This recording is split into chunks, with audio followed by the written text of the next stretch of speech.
The rain fell in sheets, drumming against the roof of the old pickup truck as Marcus gripped the steering wheel, his knuckles pale against his dark skin. He was 26, and the weight of the day pressed into his chest like a stone. Today was supposed to be his brother Caleb's wedding, but Caleb was gone, taken by a sudden illness 6 months ago, leaving behind a void that no one in their sprawling, chaotic family could fill. Marcus pulled into the gravel lot of Green Lake Park in Seattle, the place where Caleb had always dreamed of saying his vows. The family had insisted on holding the wedding anyway, a memorial to honor Caleb's love for his fiancée, Javier. It was supposed to be a celebration of what could have been, a way to heal. But as Marcus stepped out into the drizzle, his boots sinking into the mud, he felt a spark of unease. Something about the way his mother had been whispering with the planner, the way his sister avoided his eyes. It wasn't just grief.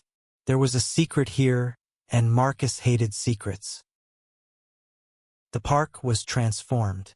White lanterns hung from the trees, their soft glow cutting through the gray afternoon. A small crowd gathered under a canopy, their faces a mix of sorrow and determination. Marcus scanned the group. His mother, Angela, her graying hair pulled back tightly. His younger sister, Naomi, fidgeting with her bracelet, and Javier, standing alone by the lake, his broad shoulders slumped. Javier, 25, with his warm brown eyes and quiet strength, had been Caleb's everything. Marcus had always admired how Javier loved his brother. Fiercely, unapologetically, even when their small-town relatives whispered their disapproval. "Marcus," Naomi called, waving him over. Her voice was too bright, like she was trying to outshine the gloom. "You're late. Mom's freaking out about the setup." He forced a smile, brushing rain from his jacket. "Yeah, well, traffic's a nightmare. Where's the planner?"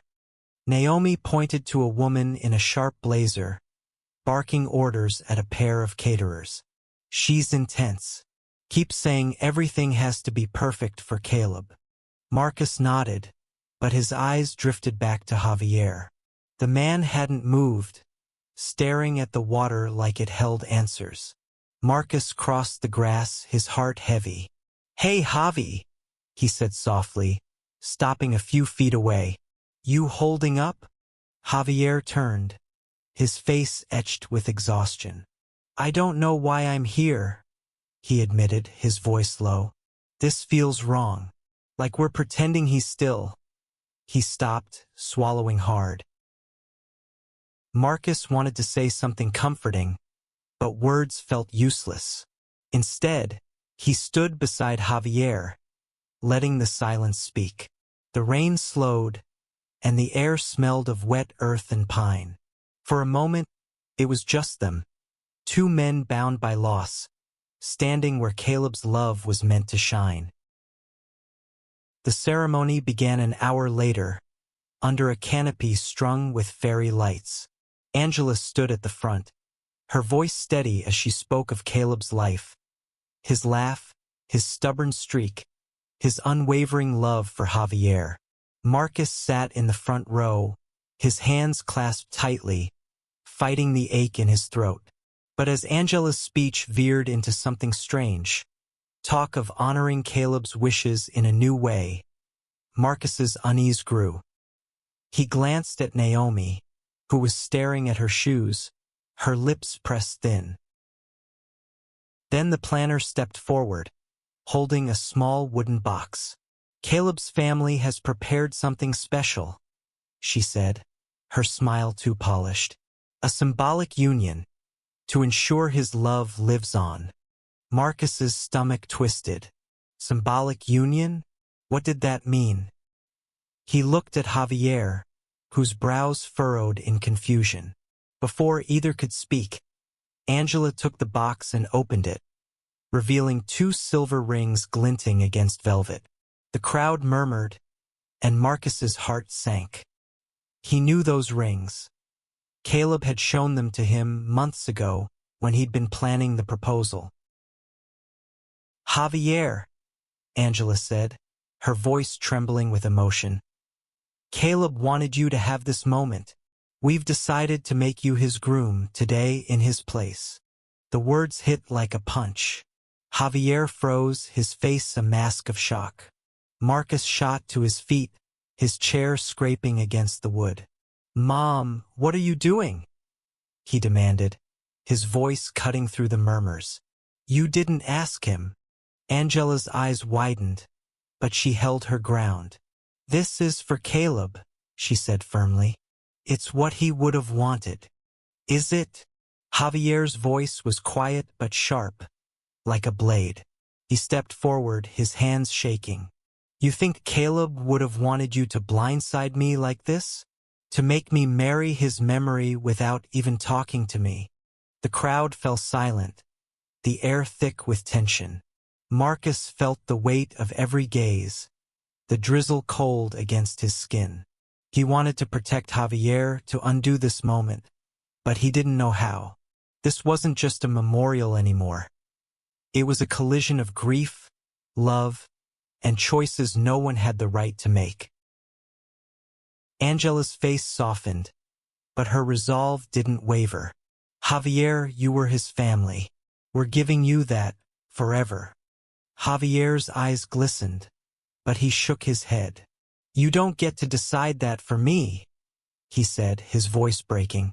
He turned and walked away, his footsteps heavy on the wet grass, leaving the rings and the ceremony behind. Marcus watched him go, his heart pounding. He wanted to follow, to fix this, but his feet felt rooted to the ground. Naomi grabbed his arm, whispering, "What do we do now?" "I don't know," Marcus admitted, his voice raw, "but we messed up. Big time." The rest of the evening passed in a blur. The guests dispersed, murmuring awkwardly, while Angela retreated to a corner with the planner, her face tight with defiance. Marcus couldn't stay. He found Javier by the lake again, sitting on a bench, his elbows on his knees, staring at the water. "Javi," Marcus said, sitting beside him, "I'm sorry. I didn't know they were planning this." Javier didn't look up. "They thought they were doing something beautiful," he said bitterly. "But it's not beautiful. It's cruel." Marcus nodded, his throat tight.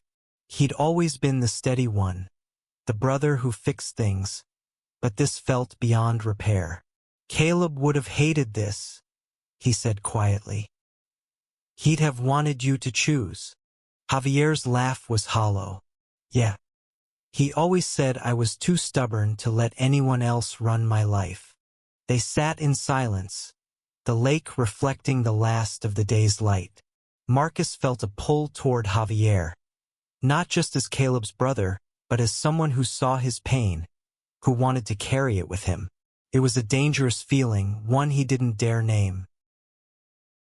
"I need time," Javier said finally, standing. "I can't be here right now." Marcus watched him walk away, the weight of the day settling deeper. This wasn't just about a wedding gone wrong. It was about love, loss, and the messy ways people tried to hold on to both. He didn't know how to fix it, but he knew he had to try.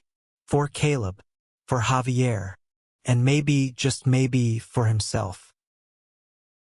The next morning, Marcus woke to the smell of coffee and the sound of his mother's voice, sharp and insistent, coming from the kitchen of their family home in Capitol Hill. He dragged himself out of bed, his body heavy with the weight of yesterday's disaster. The image of Javier's face, betrayed raw, haunted him as he pulled on a hoodie and headed downstairs. Angela was at the table, her hands wrapped around a mug, talking to Naomi. "He'll come around," she was saying, her tone more hopeful than certain. "Javier just needs time to see we were honoring Caleb." Marcus stopped in the doorway, his jaw tight. "Mom, you can't keep saying that." he said, his voice low but firm. You ambushed him. You didn't even ask what he wanted. Angela's eyes flashed with defensiveness. I lost my son, Marcus. I'm trying to keep his love alive. By forcing Javier into something he wasn't ready for? Marcus shot back. He sat down, running a hand over his close-cropped hair. Caleb would have been furious. You know that. Naomi shifted uncomfortably, her fingers twisting her bracelet. I told Mom it was a bad idea, she muttered. But she and the planner thought it'd be poetic or something. Poetic? Marcus scoffed. It was a spectacle. And now Javi's out there, hurting, because we couldn't just let him grieve. Angela's face crumpled, and for the first time, Marcus saw the cracks in her resolve. I thought it would help, she whispered. I thought it would give us closure. Marcus softened, but only slightly. Closure doesn't come from forcing someone else's story. We need to make this right. He spent the day tracking down Javier. A text to Javier's cousin, Elena, led him to a small coffee shop in Fremont, where Javier worked part-time as a barista. The shop was cozy, with mismatched furniture and the hum of indie music. Javier was behind the counter, his movements mechanical as he steamed milk. His eyes flicked up when Marcus walked in, and for a moment, they held a silent conversation. Pain, apology, understanding. Can we talk? Marcus asked, leaning against the counter. Javier hesitated, then nodded. Give me 10. I'm on break soon. They sat outside on a rickety bench, the autumn air crisp and tinged with the scent of fallen leaves. Javier sipped his coffee, his gaze distant. I keep thinking about what Caleb would say. He started, his voice soft. He'd probably laugh, call it a classic Angela move, and then tell me to let it go. Marcus chuckled, the sound bittersweet. Yeah, that sounds like him. Always the peacemaker. But I can't let it go, Javier continued, his voice tightening. They made me feel like I was just a prop in their story, like my grief didn't matter. Marcus leaned forward, his elbows on his knees. It matters, Javi, and I'm sorry we made you feel like it didn't. I should have stopped it. Javier shook his head. You didn't know. None of us did, not really. He paused, his fingers tracing the rim of his cup. But I keep wondering, what does it mean to move on? To love him and still live? The question hung between them, heavy and unanswered. Marcus felt that pull again, stronger now, but he pushed it down. This wasn't the time. Instead, he said, maybe it's about finding a way to carry him with you, not letting someone else decide how. Javier's eyes met his, searching. You always got him, didn't you? Better than anyone. Marcus shrugged, his throat tight. He was my brother. But you were his world. They sat in silence, the city buzzing around them. Marcus wanted to say more, to bridge the gap between them, but the words felt too big, too raw. Instead, he offered, let me help you figure this out, whatever you need. Javier nodded, a small smile breaking through. Thanks, Marcus. I'd like that. Over the next week, Marcus and Javier fell into a rhythm. They met at the coffee shop, took walks through the city, and talked about Caleb, his quirks, his dreams, the way he'd light up when he talked about Javier. But they also talked about themselves, their lives, their fears. Marcus, a graphic designer, shared stories of late-night projects and his secret love for jazz. Javier, an aspiring chef, confessed his dream of opening a food truck, serving tacos inspired by his abuela's recipes. One evening, they ended up at Pike Place Market, the air alive with the scent of fresh fish and flowers. The sun was setting, casting a golden glow over the stalls. Javier stopped at a flower vendor, picking up a small bundle of wildflowers. Caleb loved these, he said, his voice soft. Said they reminded him of home. Marcus watched him, his heart aching and warming at once. You should get them, he said. For you, not just for him. Javier hesitated, then nodded, handing over a few crumpled bills. As they walked away, flowers in hand, Marcus felt the air shift between them. It wasn't just grief binding them anymore. It was something new, fragile, and unspoken.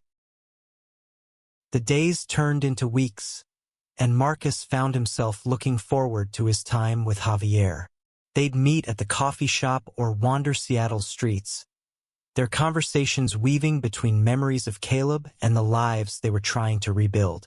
But the wedding lingered like a shadow, a wound that hadn't healed.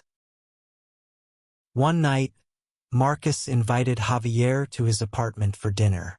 It was a small place, cluttered with art supplies and vinyl records, but it felt like a sanctuary. Javier brought ingredients for tacos, and they cooked together, the kitchen filled with the sizzle of onions and the warmth of laughter. As they ate, Javier opened up about the wedding, his voice raw. I keep replaying it, he said, pushing his plate aside. The way they looked at me, like I was supposed to be grateful. I loved Caleb, Marcus. I would have married him in a heartbeat. But that wasn't for me. It was for them. Marcus nodded, his fork still in his hand. I know. Mom's still defending it, saying it was about closure. But it wasn't fair to you. Javier's eyes darkened. It's not just that. It's like they erased me. Like I was just Caleb's fiancé, not a person with my own feelings. Marcus reached across the table, his hand brushing Javier's. It was a small gesture, but it sent a jolt through him. You're not just anything, he said firmly. You're you, Javi, and you get to decide what your story is. Javier looked at their hands, then up at Marcus, his expression unreadable. For a moment, the air felt charged, like a storm about to break. Then Javier pulled his hand back, offering a shaky smile. Thanks, he said softly. I needed to hear that. The moment passed, but it left Marcus shaken.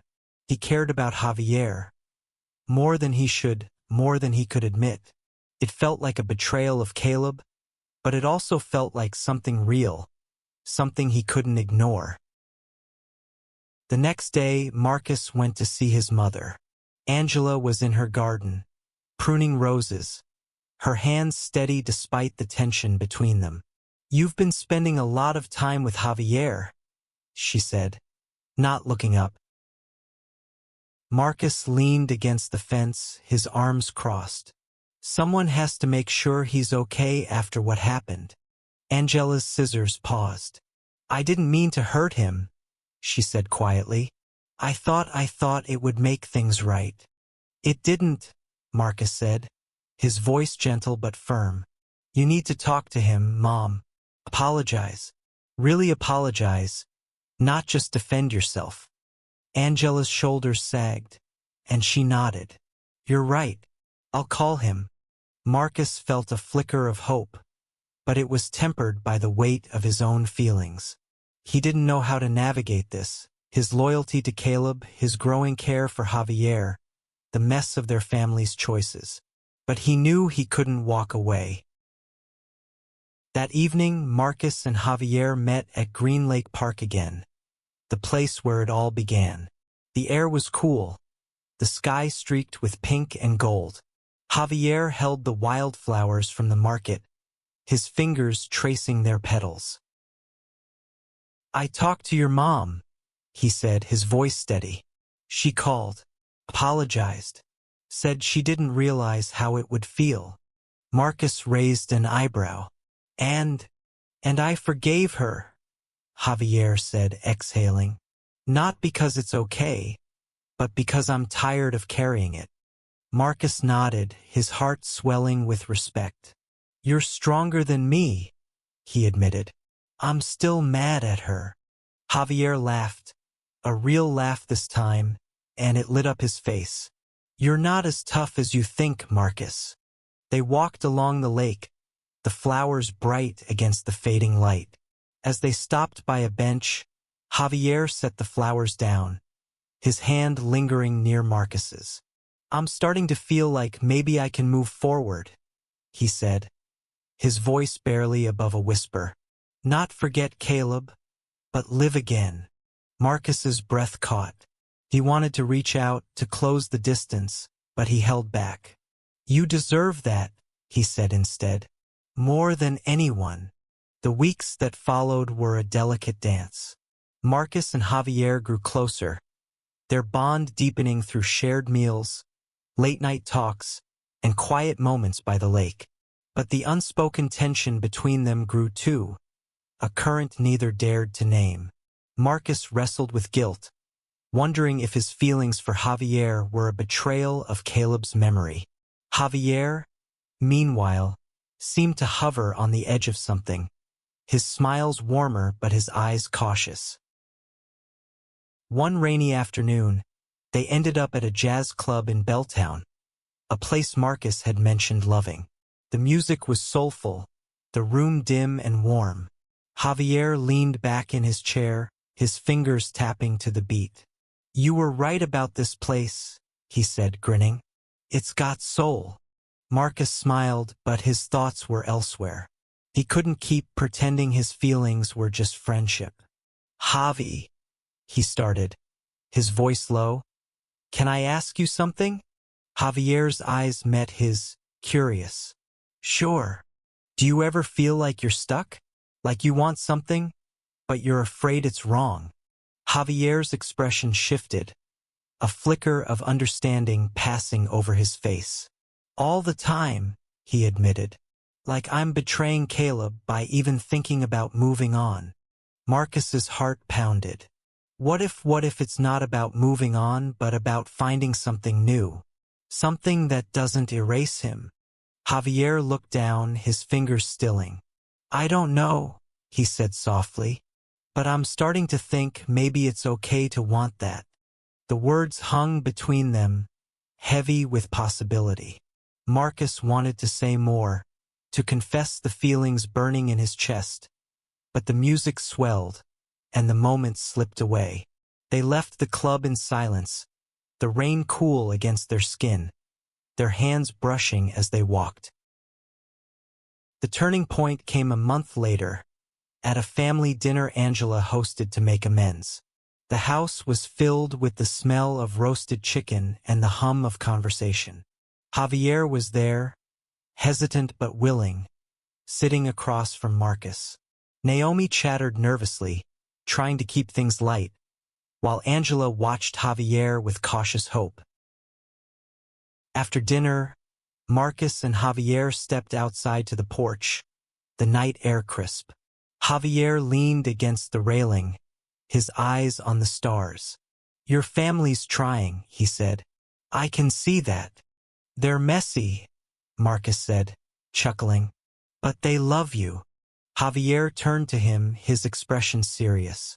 "And you? Where do you fit in all this?" Marcus's breath hitched.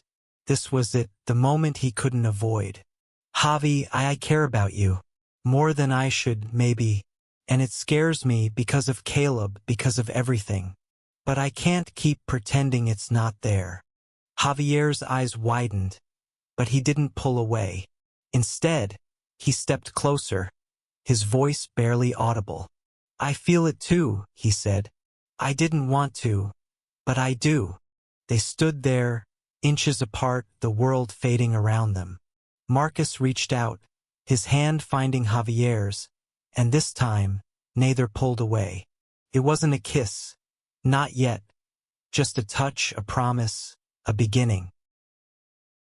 The months that followed were a journey of small steps and quiet courage. Marcus and Javier didn't rush, didn't label what was growing between them. They took walks, shared meals, and let their bond deepen naturally, built on trust and the shared weight of their past. The family slowly came to understand. Angela apologized again, this time with tears, and Naomi became their biggest cheerleader, teasing Marcus mercilessly. One spring evening, they returned to Green Lake Park, the place where so much had begun. The air was warm, the trees blooming with new life. Javier carried a small bouquet of wildflowers, a nod to Caleb, but also to them. They sat on a bench, the same one where they'd shared so many moments, and Javier took Marcus's hand. "I used to think love was one story," Javier said, his voice steady. "But maybe it's more. Maybe it's a lot of stories, all woven together." Marcus smiled, his heart full. "Caleb's part of ours," he said. "Always will be. But this is us." Javier nodded, his eyes bright. "Yeah, us." They didn't need a ceremony, didn't need rings or vows. Their love was quiet, real, forged in loss and hope.